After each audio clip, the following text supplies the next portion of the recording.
No!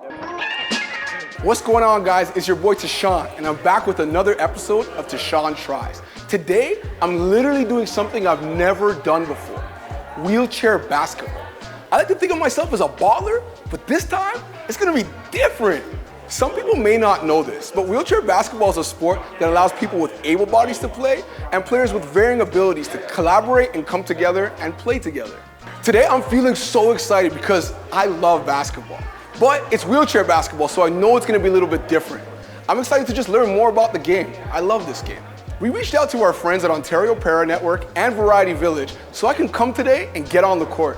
Hi, my name is Doug Hannum. I'm Executive Director of Ontario Para Network, and we're at Variety Village today because Tychon is trying wheelchair basketball. So the Para Network, we focus primarily on our three sports, which is wheelchair basketball, which Tychon is doing as part of this program, wheelchair rugby, and wheelchair tennis. Our aim is to have as many participants as possible in the program to get involved in Team Ontario and represent Canada on the world stage. Okay, so wheelchair basketball actually started many years ago in Italy, and the creator was a doctor who was working with rehab patients in a facility, and they weren't doing anything. They were lying in bed all day, and their lives were not enriched at all. So he started the program to get them physically active and get involved by playing wheelchair basketball. And they actually represented a wheelchair basketball in the first Olympics way back when there was no Paralympics. Wheelchair basketball is fantastic because it's for the disabled and the able-bodied people. So everybody can participate in the sport, and as Tychon's gonna find out, it ain't easy. So Variety Village is this wonderful facility in Scarborough, Ontario, which is catered specifically to the disabled, totally accessible facility. Of course, able-bodied individuals can be here as well, but they have all kinds of programs. In particular, as we know today, Tychon's going to be playing wheelchair basketball with the team that is here out of Variety Village. Great facility, well organized, provides terrific services for Scarborough and all of Toronto. Normal practices in wheelchair basketball aren't that different from able-bodied basketball. So they do a number of drills to develop their skills, ball handling, dribbling, that kind of thing, and of course shooting. And they usually have a scrimmage as part of the practice. So it's really like able-bodied basketball, maybe just a little more intense. So I have quite a bit of experience with basketball. I used to play at the university level, and I was a pro ref. So I know this game inside and out. I think this game might be a little bit different because I'll be in a wheelchair today. And being in a wheelchair, you can't use your legs to shoot the ball. And I feel like when I shoot the ball, it's all legs. So I might have to use my arms more than I ever have, and it might make today a little bit challenging for me. Welcome to Variety Village, Tychon. Steve. Your chariot awaits. So have a seat. Okay. Now scoot back, right at the back, so you're right against the backrest. I'm moving already, hold on. Yeah, you're all right, you're good. I feel like I'm gonna learn a lot today about playing a sport from a completely different perspective. I've been on my two legs my whole life, and today I'll get to see what it's like to operate not using my legs. I feel like I'll just have a better understanding for humanity in general. And you want to get your feet on the footrest. Okay. And then we're gonna get your this belt here. We'll get you secured. So when the game gets rough, we'll... The game gets rough? Oh yeah. Rough how? You will see. It's hard to explain. We'll have to get you in there and you'll see. I don't know if my skills will match up, but today I'm gonna bring lots of energy. I'm gonna have a lot of fun. I'm just gonna bring a vibe and a loudness to the team that may have not been there before. I don't know if I could bring skill today, but I'm gonna bring the vibes. Guys, we want to welcome Tychon here. They'll be filming this evening and doing a session on, well, I'll let Tychon introduce what he's doing here this evening and what he's wants to experience at Variety Village. Hey, what's going on, guys? Nice to meet you all. I'm just here today to play with you guys and have fun and learn what it's like to play wheelchair basketball. I see from already you guys look like you know what you're doing and you're so good at this. And I play basketball, but I feel like this is a different dimension of basketball I never played before. So I'm just excited to get to know you guys, have fun. Don't be too rough with me though. When I play basketball, number 15 is my favorite jersey to wear. My last name's Carter. I love Vince Carter. It's the perfect fit. Today, we'll see what jersey number they give me. So I think the first challenge for Tychon, he's never been in a wheelchair. So right from the get-go, he's going to have to become comfortable in the chair and learning how to maneuver it. The incredible thing about all our athletes is not only do they have to move the chair up and down the court, but they have to handle the ball and ultimately shoot. So he's going to be introduced to a whole new world very quickly, and his challenge will be getting used to being in the chair, moving the chair up and down the court, and then trying to shoot. Oh shoot, you have to dribble in the wheelchair too? Hold on, so you have to dribble and roll with the other? That's... You have your hands in the proper place. So as you push and your hands are forward, so just leave them there. Yeah. But if you want to stop, now you pull yourself backwards. So Okay. push, take 3 pushes and stop. Oh. There you go, there you go. I'm doing the practice drills right now, and I don't know if left is right or right is left, and I don't know how I'm gonna add a basketball to this meet. So how do I dribble and go straight? You dribble. Oh. Well, that's part of the skill development. Oh.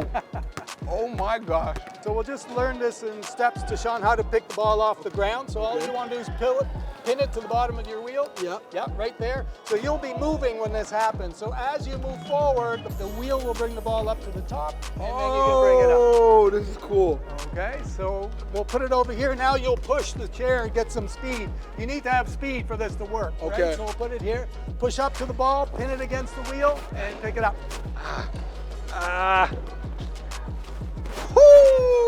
So the timing has to be there. If you keep it on the wheel, it'll keep going in the circle. going around. Yeah. Going to this 3-on-3, I'm excited to be able to play competitively. I feel like I've picked up some skills, and I want to insert these skills into this game. All right, so you play baseline. Just don't let them get past you there, Okay. and force them to me. Yeah, I'm in front. I'm in front. I got you. Oh. Ah! It's fine. Am I in the right place? Switch. Oh. Oh. Switch. Don't you Oh, push out no, that he beat far. me. Oh! Twisted me, Yeah. These younger guys are getting buckets right now, and I think they're picking on me. I think they think I'm the weak link. Just don't let them go baseline on you Okay. there, right? You know what? So just cheat baseline. If he's coming through the middle, I'm here, right? Okay. Oh, yes, good defense. There's one out. Turn, Ooh. turn. Oh, oh my God. Oh. Oh. Turn, back. Oh, nice pass. Oh yes, let's go. So right now, the only thing that I can seem to do right is get an assist. So when I finally get an assist, I'm super excited because I finally got something on the board. Ah! I'm celebrating going wild for my 1 assist, and nobody seems as excited as me. Yeah. Okay. Nice. Okay. You gotta put that in. I can do this? Absolutely. Oh! I've been dropping the ball a lot of times right now, and I just hope my teammates aren't getting frustrated with me. It's my first time. We're not calling that. We're not calling that. The coach is thinking that I'm comfortable playing this 3-on-3, so they're putting me into a 5-on-5 full court game. I don't know if I'm ready, but they think I'm ready, so we're gonna do this right now. Oh! Oh yeah. You got that? Okay, we going. So right now I'm doing a tip-off, but when I do the tip-off in basketball, it's a jump ball, so I get to jump. Right now, all I have is my arms, and I'm just gonna use my arms to try to win this thing. Oh no!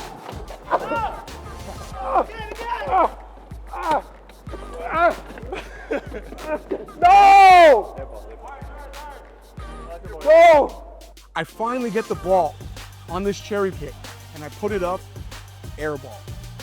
This is so frustrating. I finally had a chance, but my arms are so tired. This sport is so exhausting. Oh my God. Let me get out of here. I'm gonna get one. I'm gonna get one. I'm gonna get one. Oh! Oh! No! Stick with it, Ty. Oh! Stay with it, stay with Oh, it. no! Watch your bar. Back here, right side. Oh!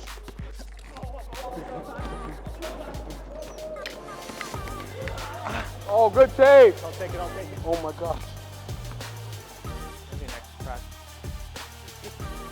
We're playing 5-on-5 right now, and I feel like I'm always at the wrong end of the court. When I'm on one end, everybody goes to the other end. When I finally get to the other end, everybody's going back to the other end.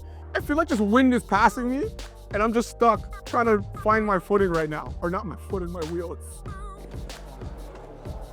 Watch your back, watch your back, watch your back. Oh! Ty, You're playing physical now. We playing physical. Oh, I got you. Oh, yeah, I got you. Look at that. Another assist. Let's go, boy. Nice, Let's go. nice. I had one rival on the court. This one guy would not let me score. Like, he just wasn't having it. You know when there's like a guy who's not as good and they let him score? This guy was not having it. He was my rival today. Oh, you're... I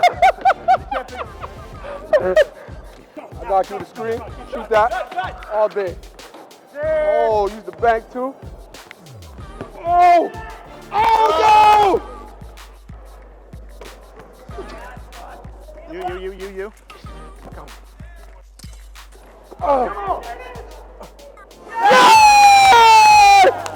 After what feels like 100 minutes, I finally get my bucket and I celebrate.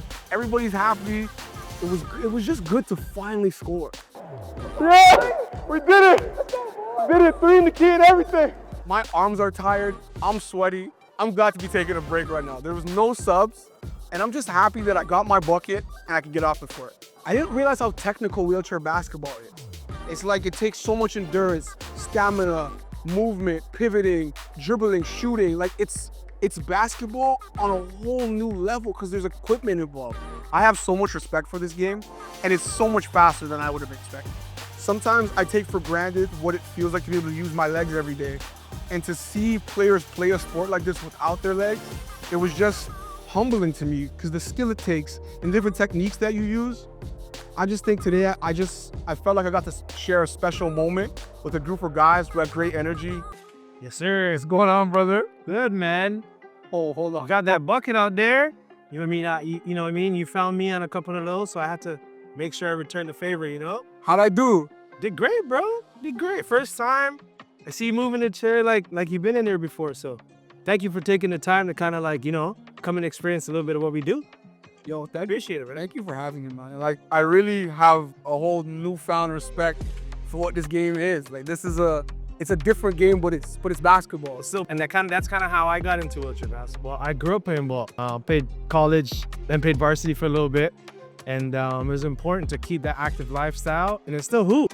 And then got sick a long time ago, and my diagnosis is a multi-organ failure, but I was just sick, had an infection, turned septic, and then I went to a coma for 26 days. So while I was in a coma, I lost circulation to my limbs. Oh my gosh. Because they had to focus the oxygen on my heart, keep me alive, right? Developed gangrene on my forefoot because of the lack of oxygen in circulation. So then a couple months down the road, after seeing vascular surgeons, plastic surgeons, a different specialist to kind of, you know, get me back situated with my life and how it's gonna look, I made the ultimate decision to amputate just for quality of life. And I wanted to get back to ball, so initially that was my kind of segue back into sports, able-body basketball. And then I found parasport and kind of been doing it ever since. So it's a great game, man. And I'm glad that you have a basketball background too, because you bring that perspective to the game. And even though you're moving different, IQ, shooting, kind of court awareness and stuff, all that stuff still translates to the game.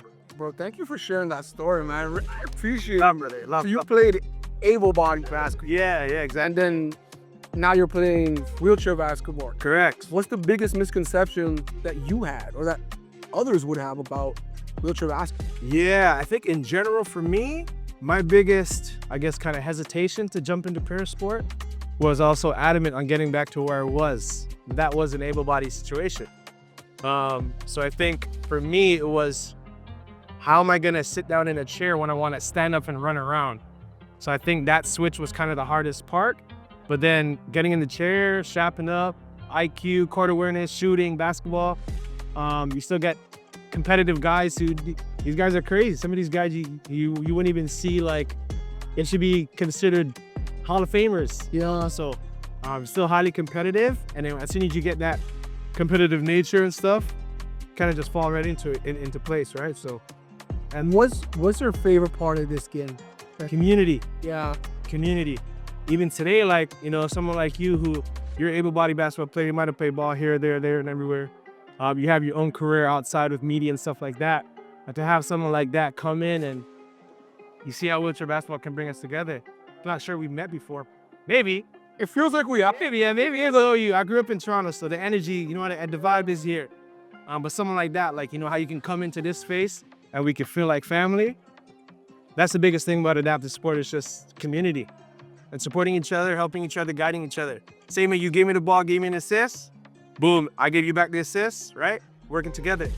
I think at the end of the day, like, you know, people from different communities deal with different challenges. We all want to be a part of something. Let's try to ride it out, ego-based, you know, lone survivor, lone soldier. At the end of the day, you want to be a part of something. And something like this, like I mentioned before, brings community, brings camaraderie, and supporting each other. We can get a lot further than we can kind of by ourselves. So this is exactly why parasport, adaptive sport, wheelchair basketball, sitting volleyball, sledge hockey, sport in general is important for everybody. I think it's important that we have something to look forward to, right? And some people, it's Friday. Then you have, you know, the different type of mentality of people who are the 1% that it's Monday morning they look forward to. It's new grind, new stretch of things. And I think that sometimes, you know what I mean? You get 5 minutes, you know what I mean, to be in that emotion. And you gotta, I hate to say thug it out, but you gotta thug it out and get back to business. And that's when stuff like this comes into play where you know you're gonna come to basketball. You know that guy was talking smack last year. You know he hit a 3-ball in your face last time. You're excited to get back out there, compete, be a part of that family, and try to get some buckets too, right? So then there's something about that competitive spirit that adds something to your life that gives you even though it's a challenge to look forward to. Exactly. And I think that we need that. Some people get too stagnant without challenges. It's important to be uncomfortable sometimes. But look, by the end of it, you got 3 assists, buckets, you're cutting through lanes, right? So you put yourself in an uncomfortable position, and then boom, you got to the place where you're like, all right, this is nice. It's true. When you have a hurdle to get over and you get through it, there's something that feels so triumphant about that. Exactly. And that's what I feel right now. Like, yeah, like you did it. I didn't do great. You did it. But I did it. You know what I'm saying? I did it, and that's the main thing. I'm here at Camp Meets with Dr. Goldstein, and after playing wheelchair basketball for the first time, it brought up some questions for me. Dr. Goldstein, how are you? Good. Thanks for having me. Thanks for being here. Question for you that got brought up for me, as I was playing wheelchair basketball, I was wondering, what are some of the barriers to accessibility as it relates to mental health? I mean, I think everybody has trouble. Imagine someone's healthy, they don't have a mental health or a physical health problem. There's already challenges to get to exercise. You got to schedule it, you got to want to do it. So just think about layering on top of that all the different challenges that are above and beyond what the average person experiences. Wheelchair basketball, there's mobility challenges, there's facility challenges. There may be challenges that relate to why a person's in a wheelchair, all kinds of things that you can layer on. For me personally, as a psychiatrist, I deal with people that have mental health barriers to exercise that don't even require the barrier of being in a wheelchair, but they could relate to depression and the fact that your motivation is totally sapped. You might anticipate that it's not going to benefit you, so your hope about what exercise can bring to your life is reduced. People that have depression, when they exercise, they don't get the same buzz that a person without depression might experience. And so they hear from their family, their friends, you should just go for a run, you're going to feel great, it's going to amp you up. They go and they do it, and it just doesn't hit in the same way. And so they feel like extra discouraged. So there's the physical barriers, such as the group that you mentioned, and then even more common things like depression or anxiety that can really interfere. And those are things that we can't just accept as, well, it is what it is. We have to be able to try to work with people to personalize ways in which they can start getting a little bit more out of exercise, build up slowly, and get to the point where they can experience that enjoyment that you experienced, for example, when you tried it out. That's so interesting, like actually personalizing. Totally, yeah. Totally. I've been thinking about exercise from a treatment perspective for about a decade, and you hear all kinds of opinions. Oh, it's got to be strength-based, it's got to be yoga, it's got to be outside, it's got to be social. And then you talk to individuals and they all want something different. Some people would love a coach or would love to run with their brother.